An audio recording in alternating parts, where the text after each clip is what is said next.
Welcome back to Church Unscripted, a ministry of Brookside Church, where we intend to go deeper into the conversations that we have here on Sunday morning. And so thanks for joining us. We hope that this is valuable to you. And if it is, would you mind subscribing to this channel? And while you're doing that, go ahead and hit the like bell as well as the notification bell so that you can be notified of any new content that we put up every single week. And so, again, welcome to Church Unscripted. I'm with John, as always, but we have our special guest with us, Tom Bennardo, who is from sunny California. He's a friend and a mentor, and he works with our network of churches. And so, Tom, thanks for being with us today. Glad to be here. Glad to have you. And tell us a little bit about your family and where you're from.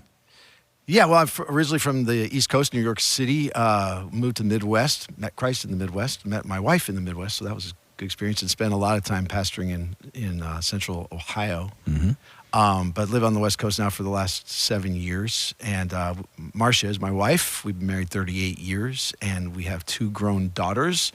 Lauren is our oldest. She's married, and our youngest, Lindsay, is single. And but all of them, they're living on the West Coast now, which is kind of nice. Got the whole family together, and So we here in Indiana and in Ohio, where you were pastoring, don't I think appreciate the value of an ocean a few minutes away from your house. I'll tell you, it's a gift, and it's especially a gift for my wife because I didn't even know the full extent of this when we moved.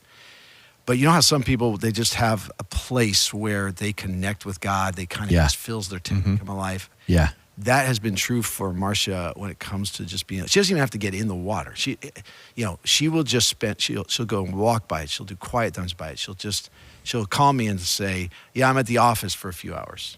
And she's that's her office, and it is an absolute gift for her, especially. I love it, but she just comes alive there. It's fantastic. There's nothing like experiencing the breeze from the salt water coming off the ocean, and man, it's extremely relaxing. So I'm glad you get to experience that. I do have something for you.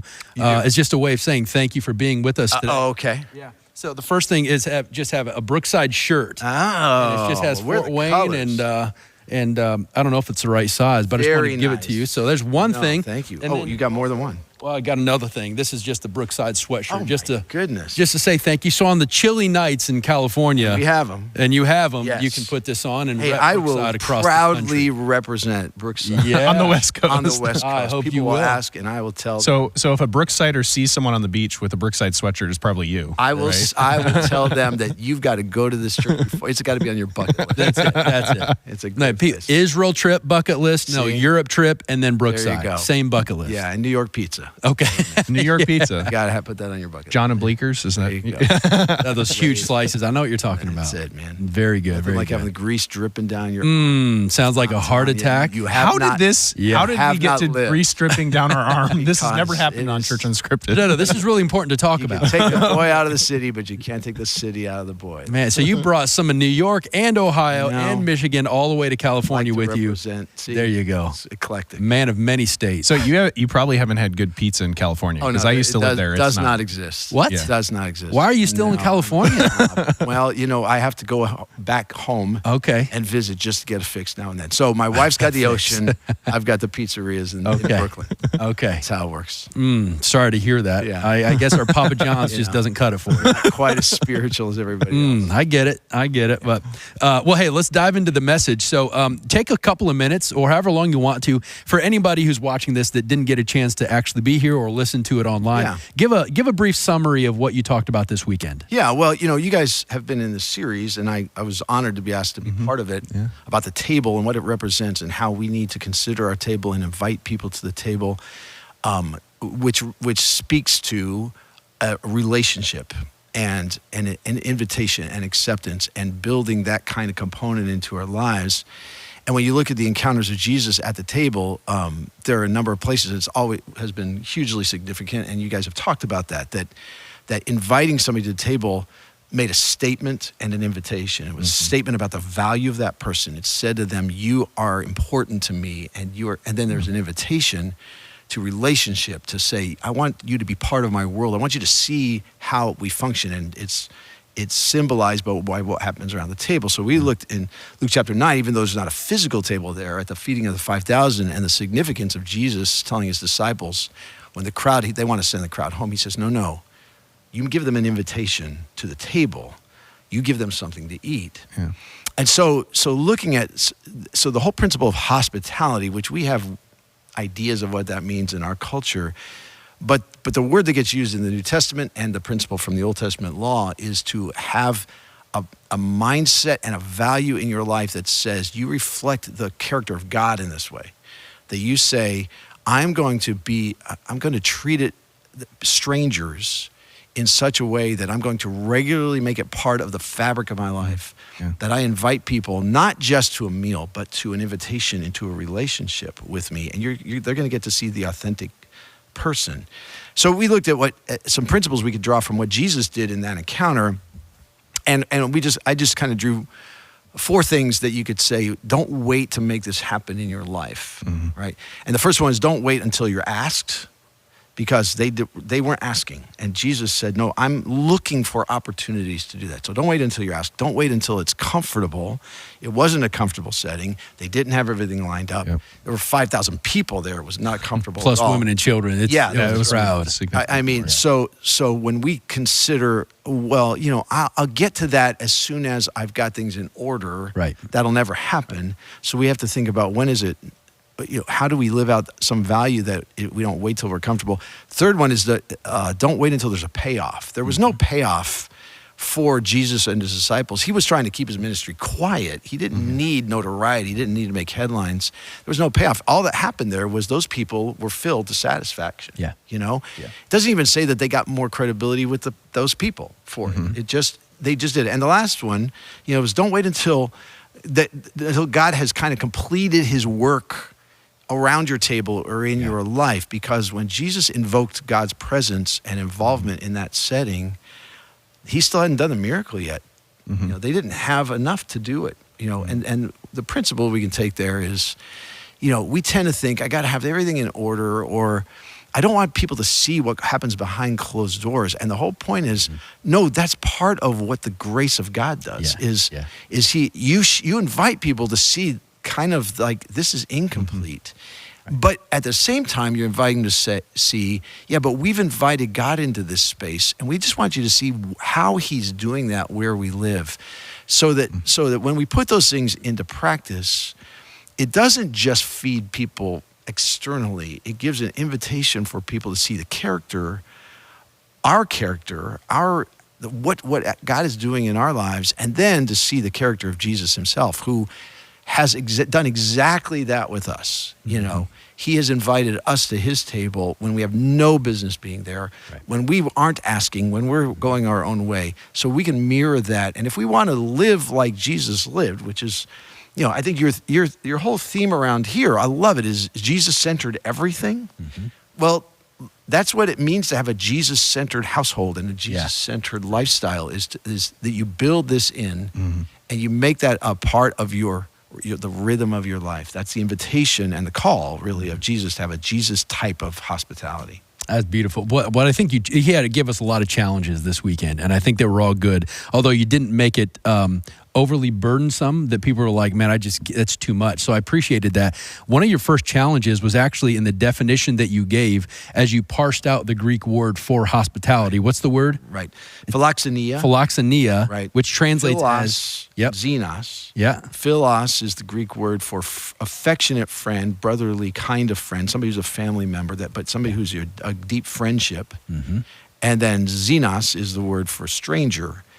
And it means to take a stranger and to invite them to a position where you're treating them like they're not just a guest, but they are actually like a family member or a friend or a close relationship with you. And I think the challenge in that was that most of us, myself included, often sees hospitality as what we are doing for the people that we love the most. Right. And so the whole jump to the stranger part of it was not just a revelation for some of us, but it's like, I don't know if I'm willing to go there. Yeah. Because I only have so much time, and if I'm going to have my time with other people, it's going to be with the people I love and family and such. So why would I do this? And that's right. And I'm kind of curious. I mean, do either of you know people who are doing the stranger hospitality really, really well? I'll let you answer. Like individuals? I mean, it could be. I think of times where I go back to my childhood. I've shared that a little bit on here on Church Unscripted. Is my parents would invite people over, and we wouldn't have enough food because they'd already be cooking a meal. And we're like, wait, someone's coming over. And as a kid, it was like kind of like earth shattering. It was like an earthquake happening. It was just like, okay. And I think in some ways it's harder to upset the fruit basket, you might say, with that. I think that was the challenge of hospitality and the difference between Christian hospitality and what is considered hospitality.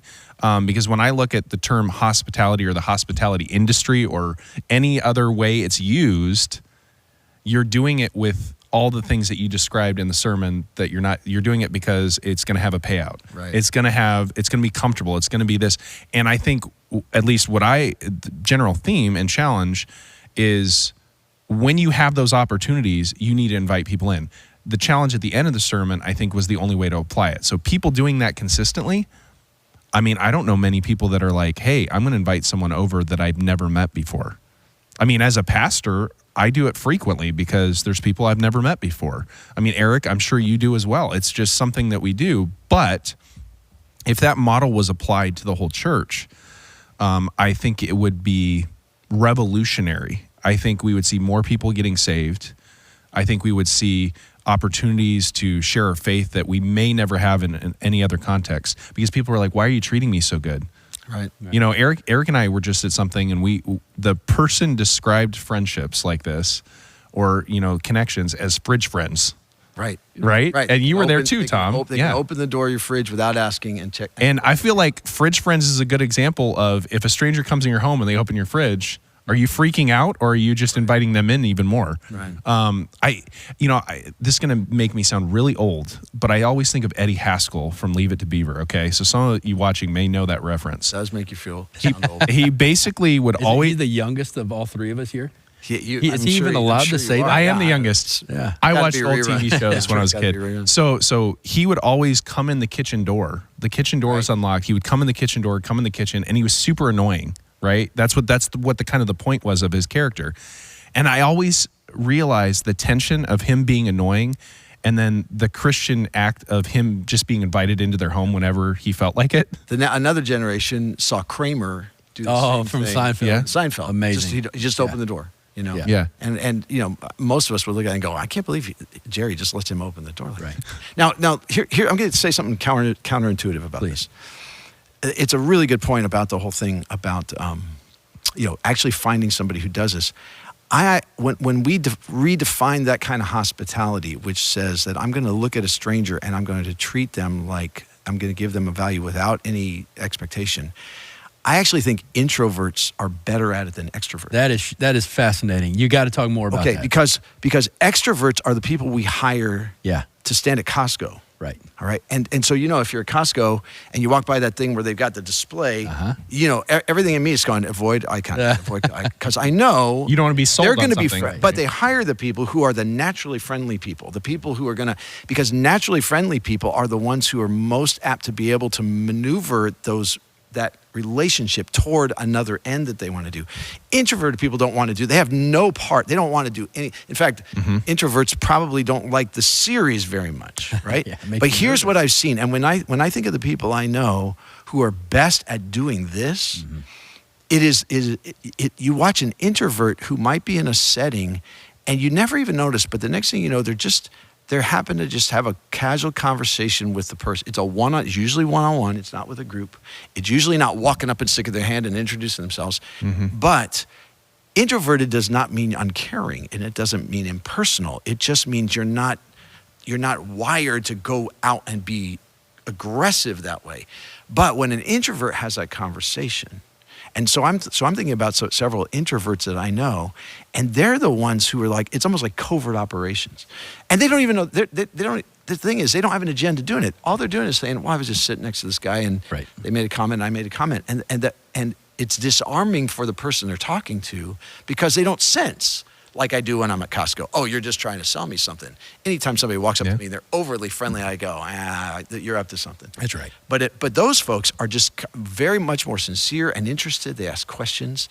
And I have seen those relationships be the ones where I used an illustration yesterday of Jeff and Martha who visited our church and somebody who went out the door after them. That was an introvert that did that. It was not somebody who actually you would say, oh, they're on our team. Mm-hmm. It was somebody who saw them and recognized somebody who was quiet themselves, they were a stranger and probably felt something toward them and just walked out and said, can I talk? Hey, I just want to say hello. And some of that may be that how introverts value friendship in a different way. Right.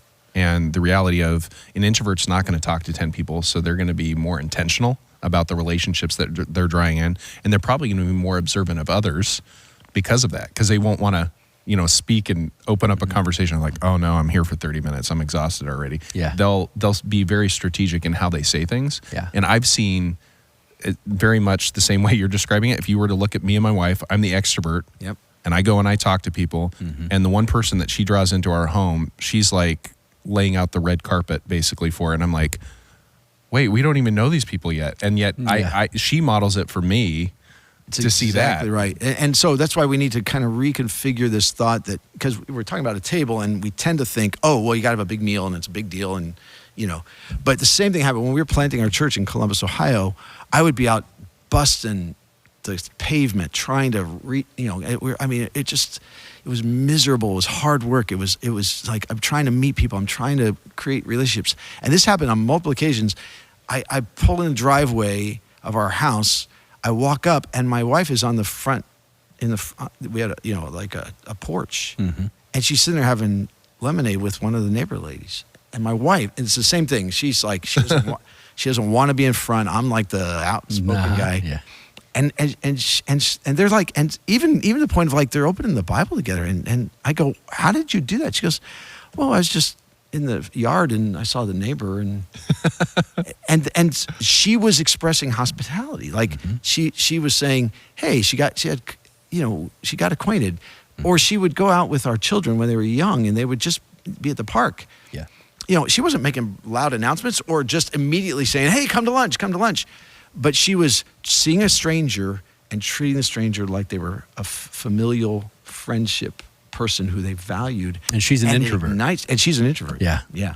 Interesting. Yeah. So that's an interesting point you bring up, because I've heard somebody say, as they've tried to evaluate Jesus' personality, that he was perhaps more of an introvert than an extrovert. Right. And they cite different passages where Jesus would have to go away Yeah. by himself several times, kind of get re-energized, refocused, refilled with God. And then he would go back to the crowds to do all the healings and the teaching and stuff.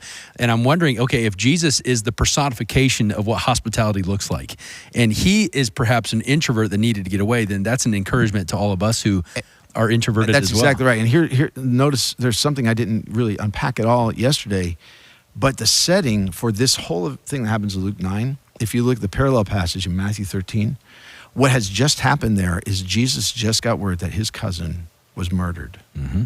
John the Baptist has been beheaded. Yeah. That is, and he is not, he's also the Elijah of the Old Testament. I mean, this is a major figure, and he's also his family. And it says in Matthew 13, it doesn't go into a lot of detail, but it says, Jesus got that news and he withdrew. Okay, so if he's an introvert, or at least to try to grieve, and what he does is he takes his guys with him, and they go to this a little bit more remote area outside Bethsaida. Mm-hmm. So he's going there for the purpose of kind of like, I need my downtime. I need private time. And then it says that the crowds hear about it and they come. And that's why it's so significant that when he sees a crowd, he recognizes that there's need there. And it says, and he welcomes them. And then, so he interrupts. Now, we all have to guard some of that time to be quiet and be away and get our souls refilled. But Jesus recognizes the opportunity. So even as an introvert, if he is at that moment, he is saying, okay, but here are some strangers, and I'm going to treat them like they belong and they're valued right there. So not to pivot this too much, but I'm hearing Jesus had a slow pace to his life, and something that I find is one of the larger barriers to doing the things that you described on Sunday. Don't wait till you're asked. Don't wait till it's comfortable. I think busyness might get in the way of that, and the speed and the pace of our life. So we're going to talk about this Sunday when we talk about Mary and Martha. Yes, and that's exactly where my mind goes on it too.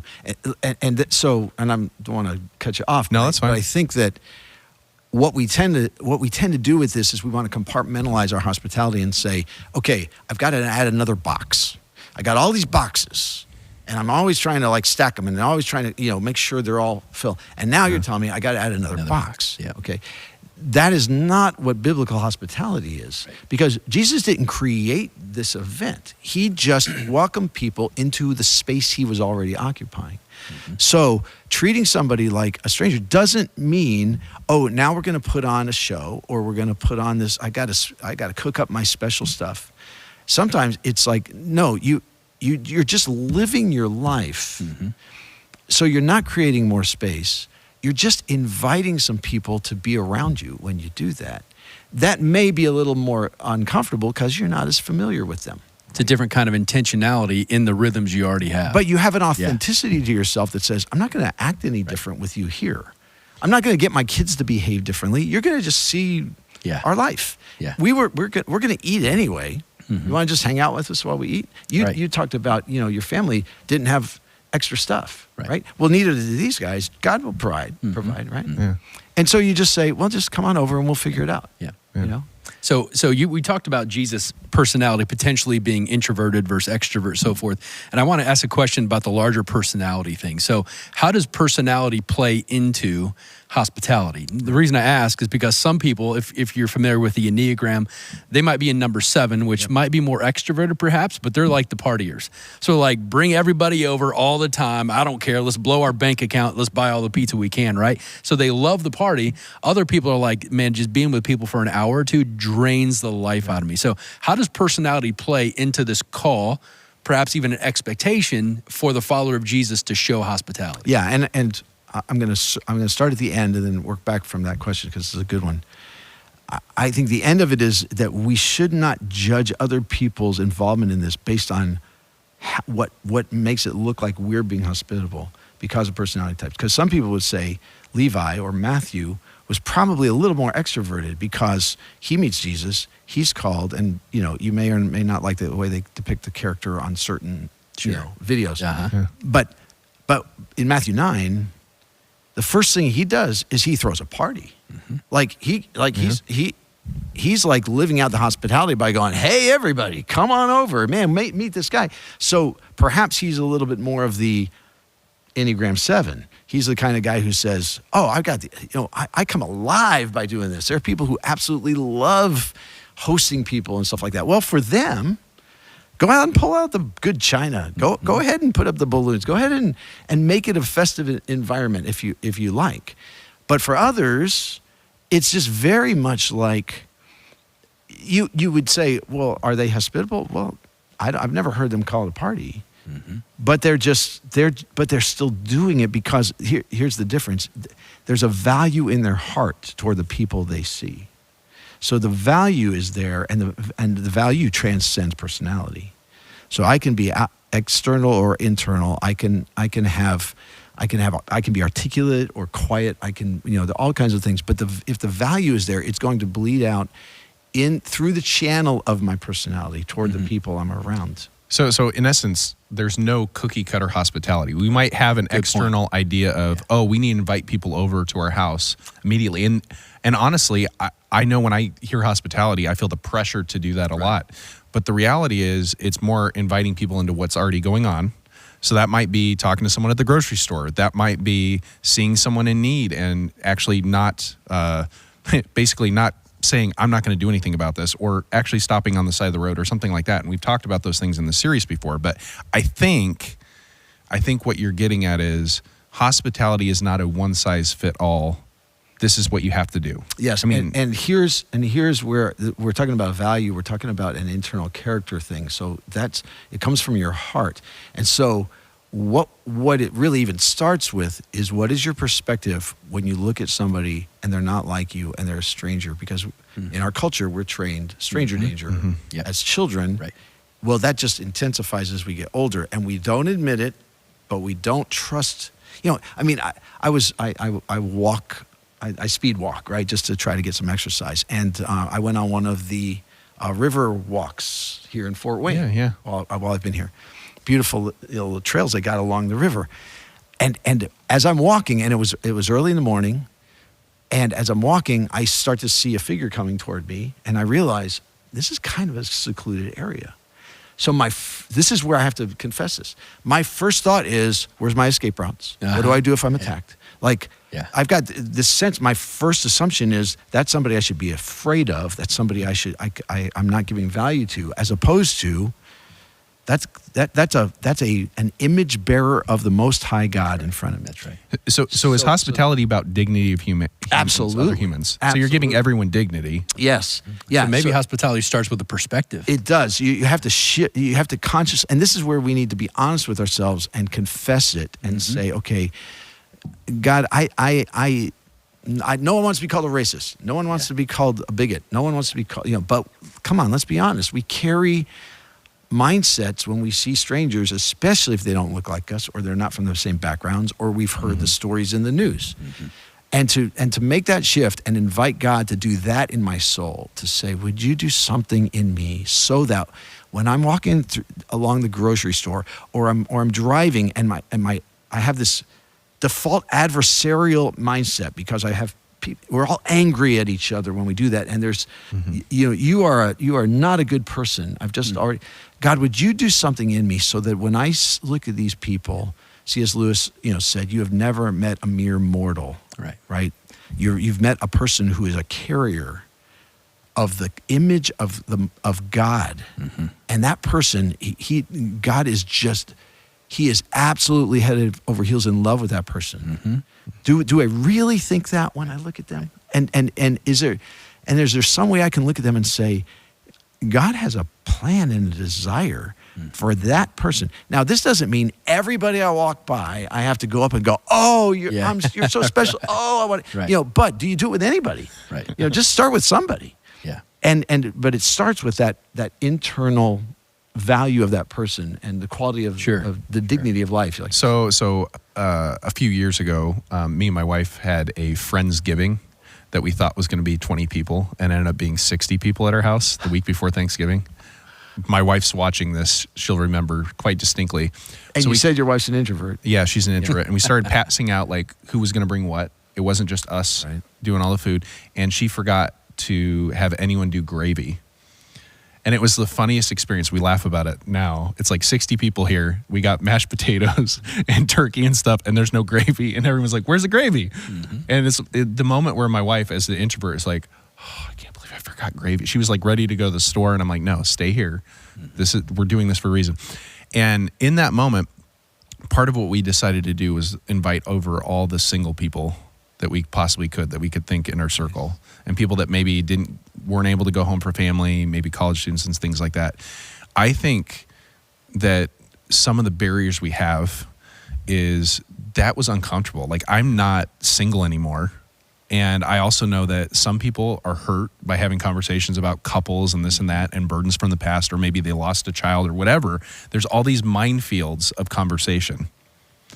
And the reality I started to realize is that's what hospitality was. Most of those people I didn't know super well. They weren't like our best friends, but it was a great opportunity to see people just come together. And I was like looking around, and there was one point where I was like, there was just such intense joy in my heart because I was like, wow, look at all these different tables of people connecting.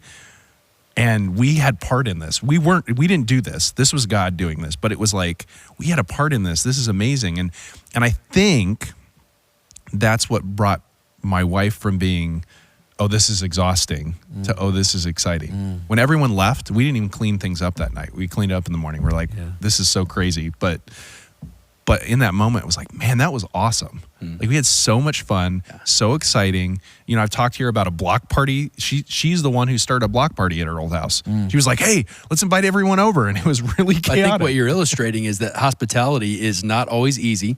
It's often expensive, it's exhausting, and it takes a ton of your time. And so my wife and I have talked about that. Kind of feels like what it's like for our small group. So on Sunday nights, if it's up to us, we just want to veg out and just hang out, maybe get ready for the work week, but then we have small group. And it's difficult always getting to our small group, but when we get there, we're like, this has been really good, and we are so glad we came, because the host always shows us hospitality, and it's always relationally driven. But if we can get past the barriers of the expense, perhaps, the time it takes to prepare, and the exhaustion that will inevitably come. I think you can see the value of hospitality, regardless of whether it's with your close friends or with strangers.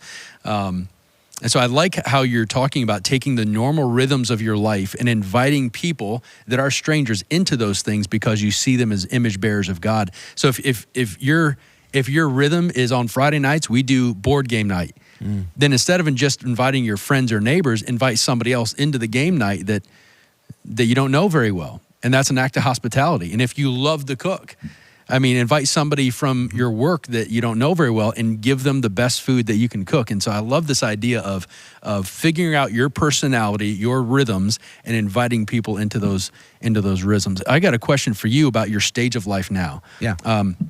You said that you're an empty nester. Yes. What did hospitality look like when you had kids at home compared to what hospitality looks like as an empty nester? Well, yeah, you have to remember too, we've been a ministry family, right? So the part about don't wait until it accomplishes purposes for you has always been a challenge, because hospitality for us was often, when our kids were around, in the context of ministry. So we always had to say, are we doing this because it's who we are, or are we doing it because it's my job? And so we had to wrestle with that. And then we had to wrestle with the fact that our children, we were really committed to parenting our children in such a way that they saw authenticity in us, and they saw the same person when we were around other people as when we weren't. So a lot of our hospitality wound up being around things that we would say, we're just doing this because our kids are involved.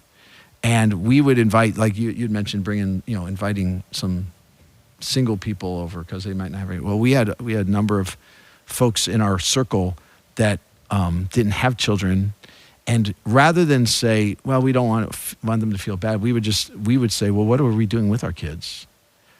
And let's just say, hey, you want to come hang out at the soccer game with and I was coaching my kids' soccer, which is just ridiculous because I have no idea how to play soccer. I've done that. But we would say, hey, you want to just come hang out with us? And so we would involve them in the things that our kids were doing. Now, hospitality for us on a personal level is actually a little easier when you don't have children in that regard. So it's a trade-off. But we found that a lot of times the hospitality expressions we had were, again, part of the rhythms of our existing life. We would see people at the stuff, you go to those, as they get older, they've got choir concerts and they're playing instruments and they're horrible. Like you go and you're going to sit 3 hours to a concert at the middle school to hear terrible music so that your kid plays for 30 seconds. Right. That's right. But we would meet families and we would say, do you want to go with us? Do you want to ride together? Do you want to sit together? That was an expression of hospitality that you weave around your lifestyle with your kids that thankfully we don't have to subject anybody else to that anymore. But they were suffering along with us and we would laugh with them, and it led to further conversations. Suffering along with us. Yeah. I get it. Your kids aren't listening to this, right? So if you're listening, I'm sorry. I love you, but you were terrible. There was recently, I thought of something as you were saying that. Recently, we could invite someone into something. There was a couple at our house. We were finished. We were meeting about something. We're like, hey, you want to come to their softball game? And I'm thinking in my head, I'm like, do they really want to go to my 9-year-old daughter's softball game? And they showed up and were there for 2 hours, and it was great conversation afterwards.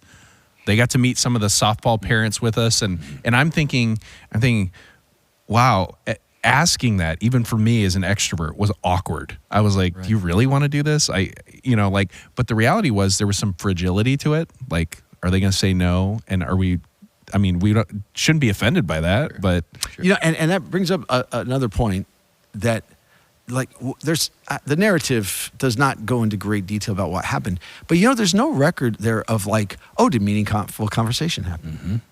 People just ate. It says they ate and they were filled. That's it. And I think that we need to recognize that hospitality doesn't mean, okay, so now we're going to get this focused time where we're sitting and we have intense conversations. Those could come, but you know what? Some of the best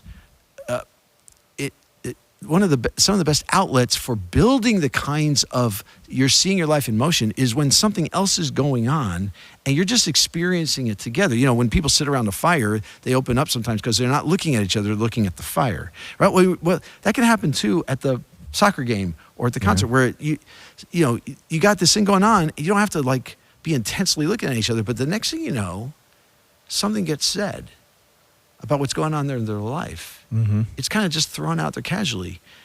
And there's a connection point. You find yourself going, I've got that through that experience. And that builds a connection through which, and again, what God wants to do with this, he wants to show his grace in and through our lives. So that happens where we're just talking about life. And eventually you might get to the place where you share the gospel or you talk more intently about stuff. But sometimes it's just, oh yeah, I've had that experience too. Yeah. Or, well, I was at the hospital this week for my mother. Oh, what's going on? And you're watching the game going on, and next thing you know, now you got another connection point to say, hey, I'm going to be involved in your life. You're going to be involved in my life. Yeah. But there's some intentionality, right? When you both agree to say you're inviting people in, like it takes a come to my kid's softball game or soccer game or whatever. And I think sometimes we miss that step, even if it's an easy step.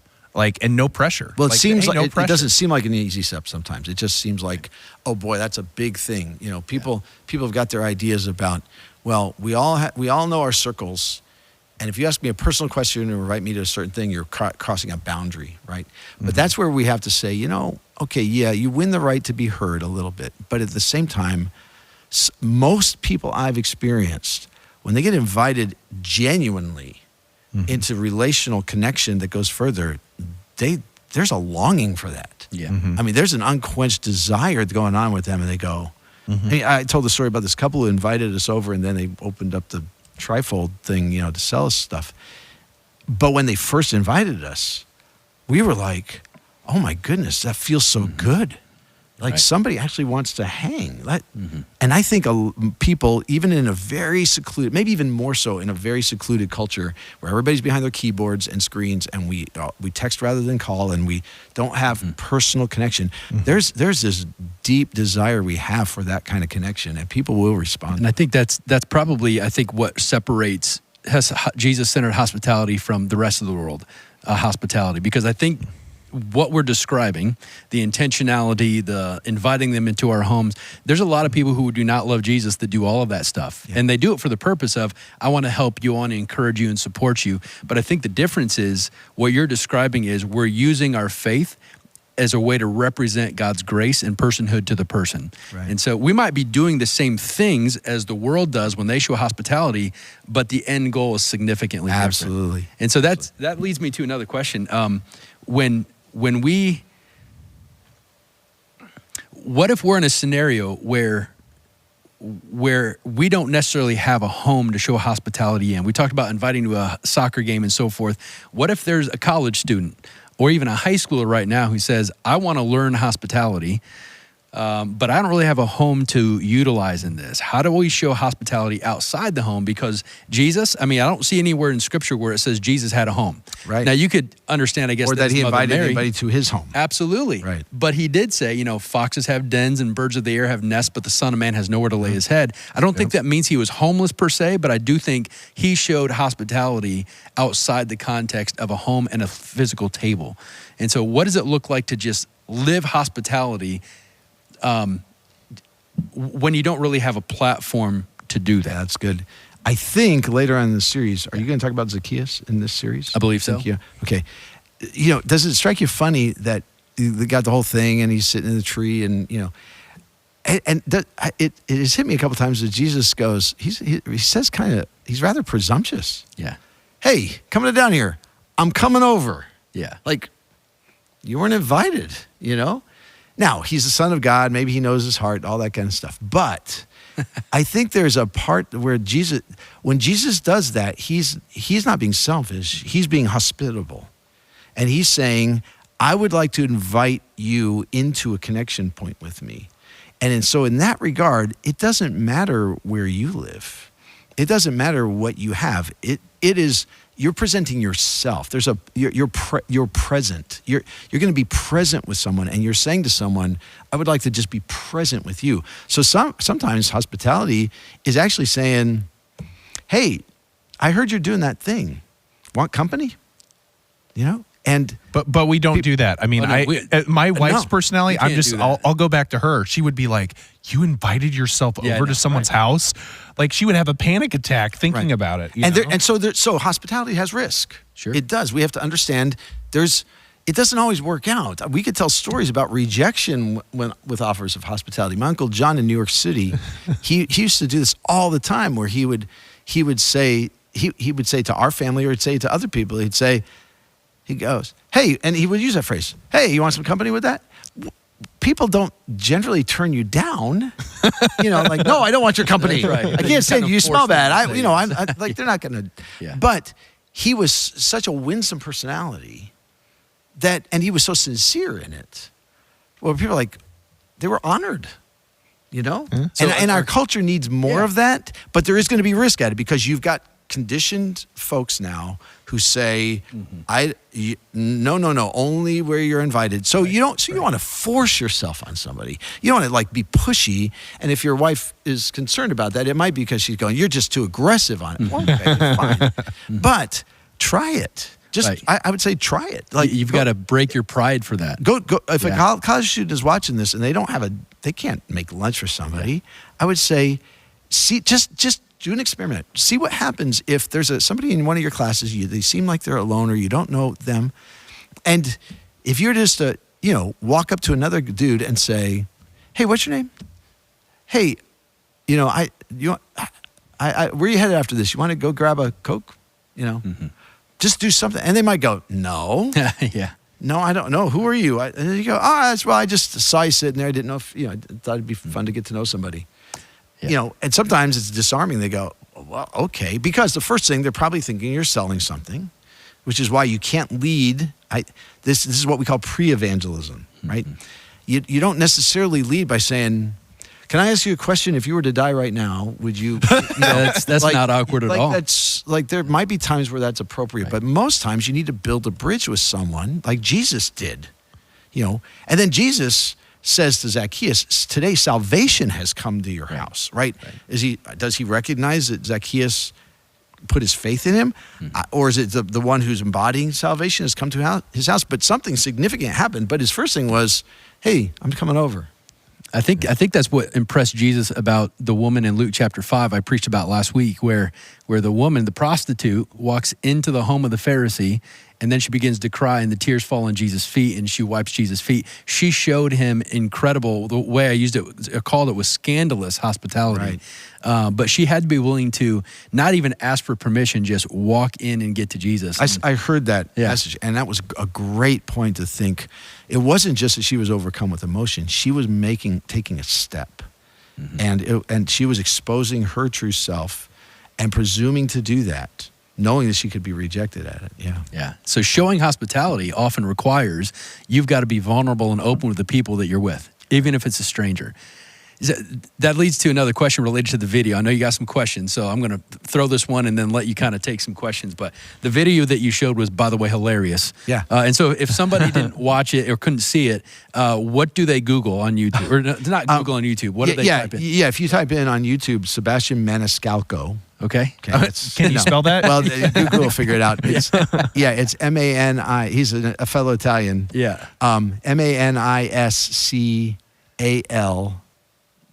C-O. That looked painful. Yes. Yeah. Because it's tough, and if you type in Sebastian Company, okay, you'll get it. Okay. Yeah. Now, disclaimer that what we did here was an edited version. There's a little bit of language, not terrible, but a little bit of language in there that you need to discern. Right. But the whole clip of his thing is about twice as long as what we showed here. Yeah. And it is so accurate. That's what makes it so funny, is it's so incredibly accurate in what our culture has happened in our culture. So the way the video goes, I don't want to ruin it for them, but he kind of describes the difference when somebody rings your doorbell 20 years ago compared to when they ring your doorbell now, and we're significantly more, cautious. Right. Almost like, I don't want to ruin it. Anyway, my question for you is, what do you think have been some of the catalysts or the factors that have turned our culture from being open and invitational, especially to strangers walking up to your door, compared to keep the door shut, don't be seen, let them walk away, right? That kind of culture. Well, and we could go out, we could chase that rabbit for a long time. But I do think that there's a number of things. The breakdown of the American family is a factor in that, where you have multiple generations, you have people who there's bonds that familial bonds that extend beyond your own doors, so that make it so that people can come by. We used to drop by our family, extended family, quite much more often than that happens. The rise of individualism in our culture has been a huge thing in that, where we value the individual, and we've gotten very polarized as so that now I define myself by an echo chamber, and there are people who I like, and social media has allowed us to find people who then we say, okay, this is my tribe. This is algorithm. Yeah, that's exactly it. Feeds you back to the same people. And so that is the boundaries have grown stronger, and then the rhetoric has gotten so pronounced, where people are just say, if you are outside this, there's something really wrong with you. Right. I mean, people have always argued about politics and religion and family in their homes. That's fine, but there used to be at least a little bit more respect in how we did it. You could walk away as friends, and now we say, I don't even want to. I don't. Those people aren't human to me. I'm not even going to treat them like they have any dignity whatsoever. Those things have gotten to the place, and then you've got the rise of crime, and the stories, and there are cameras everywhere catching the crime that did exist, but we never saw. Yeah. And now we see it, and it just feels like it's encroaching on us. So we say, I got to protect myself. Yeah, I think one of the factors, John, that you mentioned in your sermon, you didn't mention it here, but I think it's a huge factor. And we were talking about what it actually means, but it's this concept you brought up of prostituted friendship. So, John, when you heard him talk about prostituted friendship, it was so uncomfortable. So what did that mean to you? You were talking about how you were invited into someone's home, you were excited, then they open up this, trifold and try to sell you on something. That elicited a lot of pain from my past and friendships that I know, even as a pastor. I think for a lot of people, it's like, oh, you're selling me. I thought we were friends. Yeah. Like, I'm not saying that there's anything wrong with that kind of sales, but like when you use a friendship first to do that, instead of the guy that is at, Costco or Target or whatever selling you a cell phone, it's coming. Right. That's not a friendship. Right. He's trying to sell me. It's not manipulative. It is. And I think there's something deeper there. Because really it was the antithesis of what you were trying to say. Don't wait until there's a payoff. Right. And so what I struggled with as a Christian is, am I selling Jesus? Right. Am I selling Jesus? So if I'm sitting across the table from someone and I want them to come to Jesus so bad, and I'm trying to be an evangelist and I have an opportunity and I leave it there, is this going to end in one, rejection of me because I'm selling them something rather than allowing the Holy Spirit to speak into their life? Yeah. So that's where I took it. Like me personally, to apply here. The other part of it was, what do we say to people that have been burned by that, have lost friendships because they weren't ever really friendships? They didn't. Well, I think if we're the one that's done that, we got to say sorry. Yeah. And I think when you said that, I realized that I have done my own version of prostituted friendships in the church. And I realized that there was a time where I was building a reputation of, if Eric asks you to go to lunch, be prepared for what he's going to ask you to do. And so I would take people to lunch and say, hey, we need a new small group leader. What do you think? Right. And I'm wondering, now that you mentioned that, if they were hoping to come to lunch with me just because they were hoping I would want to become friends with them and vice versa. And now all of a sudden it's a means to an end.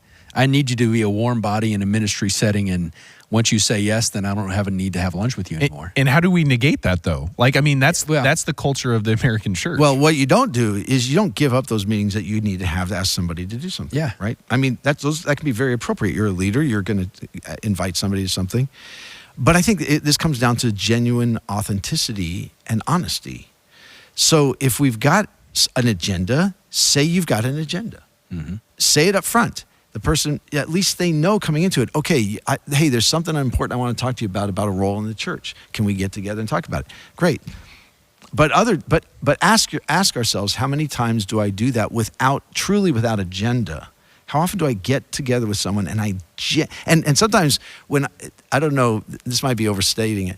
There are times when I think people say, hey, let's get together, no agenda. And now I know you've got an agenda.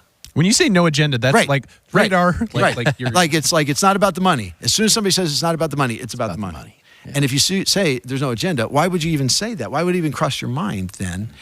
That's maybe a little bit too much of a broad brush to say it that way, but you get that often happens. We're trying to convince ourselves. So when it comes to evangelism, I passionately want the lost people I know to know and love Jesus. I think life is better. It's better for them, So there's always going to be that desire, but the desire and the passion does not necessarily have to be agenda for this moment.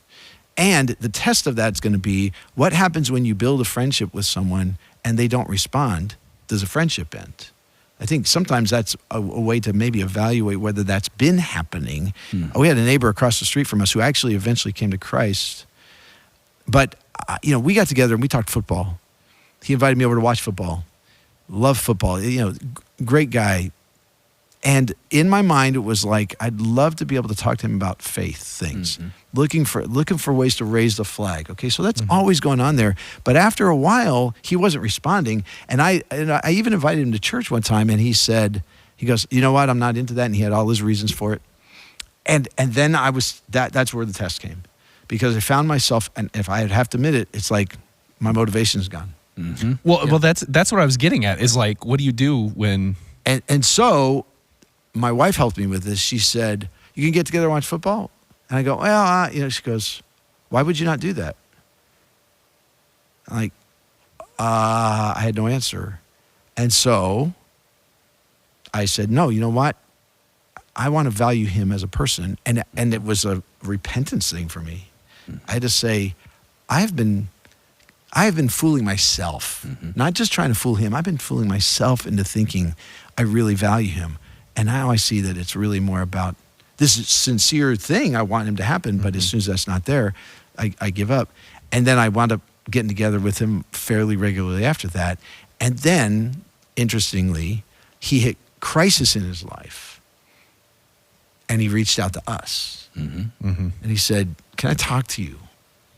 And he came to Christ, and I got the privilege of baptizing him. But then it wasn't because my strategy worked, I think it was because we watched football together.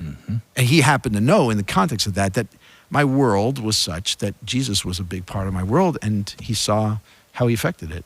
So I don't really have I think we have to wrestle with the fact that we do have a desire and a passion, but that's different than agenda in our hospitality. And if we can differentiate those two, it'll help us recognize why we're doing it. But you in that situation had to wrestle with, do I value his dignity as a human being made in the image of God before I value whether he's open to faith? That's right. And then God provided that door eventually. Yeah. But I mean, those of us that maybe all of our circle aren't believers, or maybe all of our circle are believers, what does it look like to value others at that level rather than for what we, I guess, get the payout, get the something out of it. I mean, Jesus is the perfect example of that, isn't he? I mean, if there's anyone he showed hospitality more to than anybody else, it's his disciples, who for 3 years walked with him.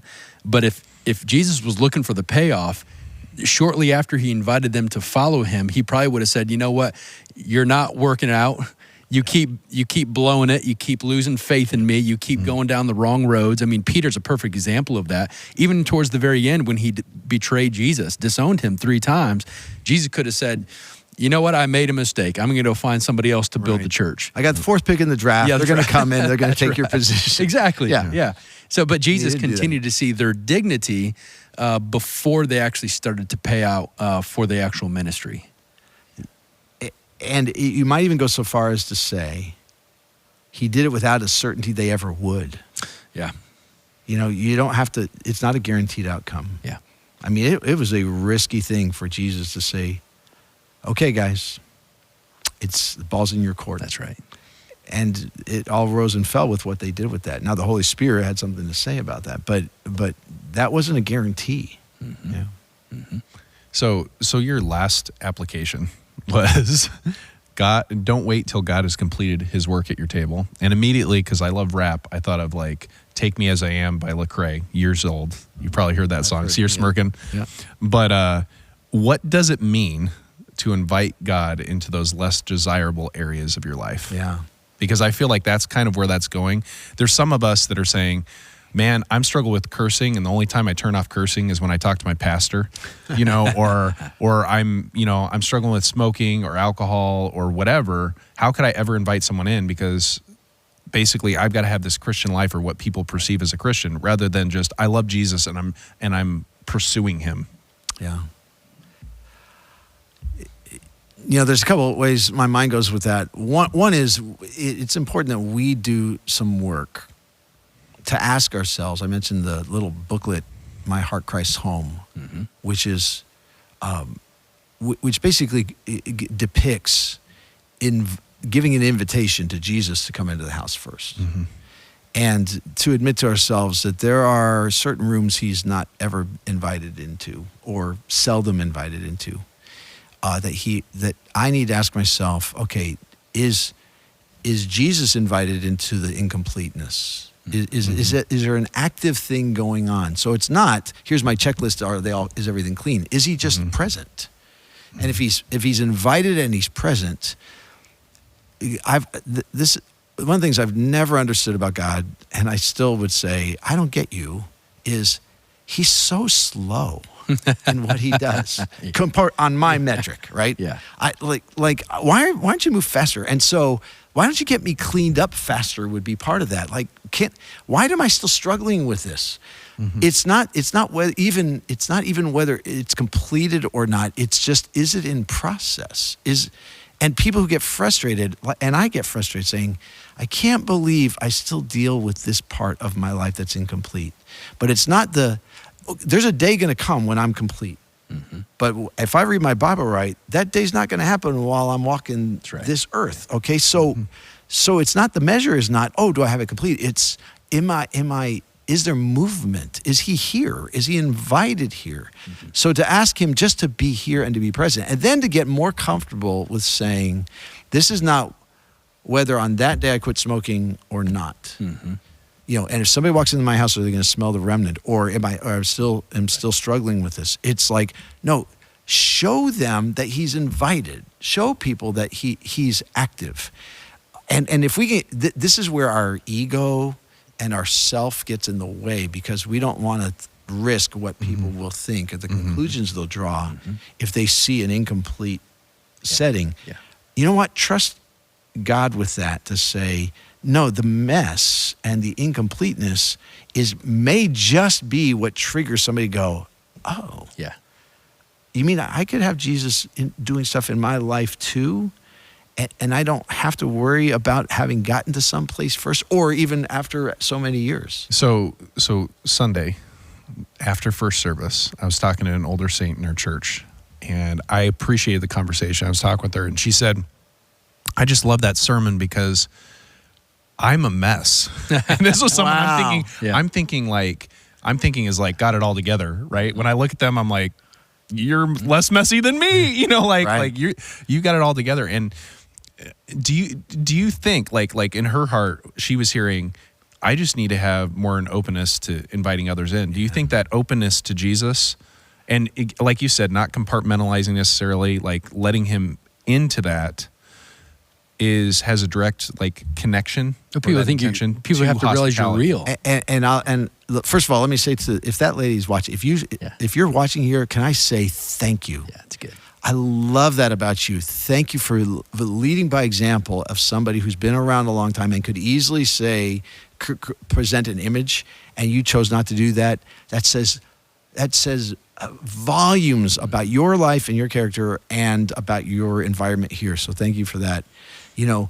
Here's what probably happened in you when you heard her say that. You were a little surprised, And something within you felt so endeared to her in that moment. Yeah. Did. You were drawn more to her and to her life and to her example than if she wouldn't have said that. And I just think that is pivotal for us to recognize that the vulnerability that exposes, because let's face it, it's true regardless whether we admit it or not. Okay, we used to say this at our church all the time, and we just said it abruptly for the shock value of it. But we'd say, okay, look, here, if you're here, here's something we want you to know. We know your secret, and this is your secret. You are a mess. I would say that actual phrase, you're a mess. I'm a mess. We are a mess. Can we just all agree to that? Okay. It's just a matter of which messes we've got. And and here's a God who absolutely pours his love right where you are in your mess, will enter into your home. He's not turning up his nose at you. He's not saying there's something you've got to clean up your act before you get here. And we're going to live with him in our midst, knowing we're a mess, and then we're going to walk with him. We're just going to walk. He's not going to make us run. He's going to whip us into place. He's just going to walk through it. If we can convey that, not just as leaders, but just as people, to say, yeah, you're invited. Right. Yeah, we have this together. Oh, you should, look at my kids. They're, our kids are completely messed up. They're like crazy. Like, and people go, you too? That's right. And Jesus is involved with that, and he's okay to walk with you there? Yeah, come on in. It's a freeing experience. Absolutely. It really is free. So that is a great encouragement to all of us who I think are nervous to not just be hospitable to friends and family, but especially to strangers who we don't know. And I think the key to being hospitable is being vulnerable and open, like you talked about. And I'm not saying that you have to say, forget the house, I don't care if they walk in and see clothes hanging out. I mean, you don't have to be a slob about it, but it's being real instead of being pretentious. And I think that's a really big encouragement. And what you're saying is don't let that be a barrier. Shouldn't be a barrier. It shouldn't be a barrier. Yeah. Yeah, a consideration though. But hey, Tom, thank you so much for your time today. We have loved having this conversation with you. John, as always good to enjoy these with you too. But we hope that you have enjoyed this conversation. And if it has been valuable to you, again, we're going to ask that you subscribe to the channel. And while you're there, hit the like button and hit the notification bell so you can be updated whenever new content arrives on your channel. Thanks again for being with us. We can't wait to have more conversation with you on Church Unscripted next week.